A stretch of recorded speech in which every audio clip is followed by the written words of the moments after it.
Hélène de Vos-Vuadens, depuis quelques années, la BCGE coédite avec la CCIG une étude économique annuelle. Pourquoi ?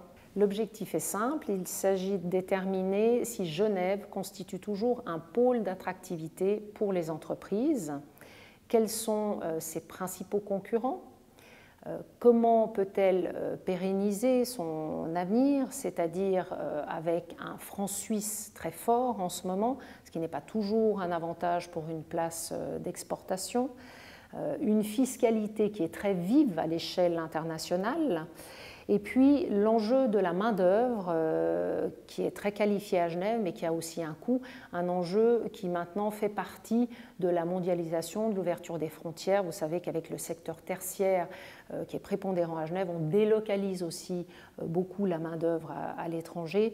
Donc tous ces enjeux sont à analyser dans la sphère d'attractivité de Genève. Finalement, ce qui est important de savoir, c'est quels sont les facteurs clés, quels sont les déclencheurs pour une entreprise pour venir s'installer ou maintenir ses quartiers à Genève.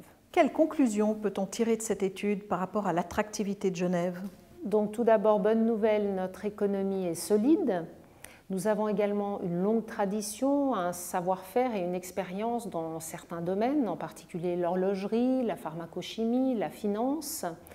Nous avons également une main-d'œuvre qualifiée, un personnel très qualifié, cependant elle a un coût qui est assez élevé. Nous avons un cadre de vie relativement agréable, mais les logements, là aussi, sont encore assez élevés.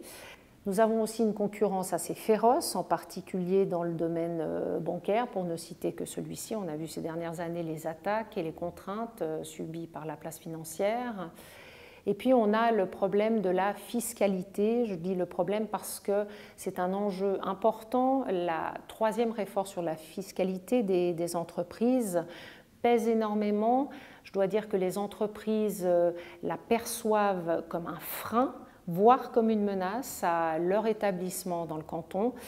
Et enfin, pour couronner le tout, on peut dire qu'il y a un certain protectionnisme qui va se ressentir à divers niveaux, dans le monde académique ou dans certaines votations qu'on a pu expérimenter dans le canton.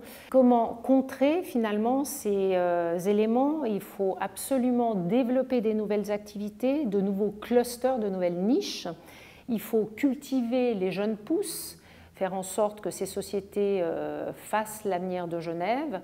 Il faut également promouvoir la recherche et le développement et créer des ponts entre le monde académique et le monde scientifique de manière à ce qu'il y ait des avancées concrètes sur le terrain.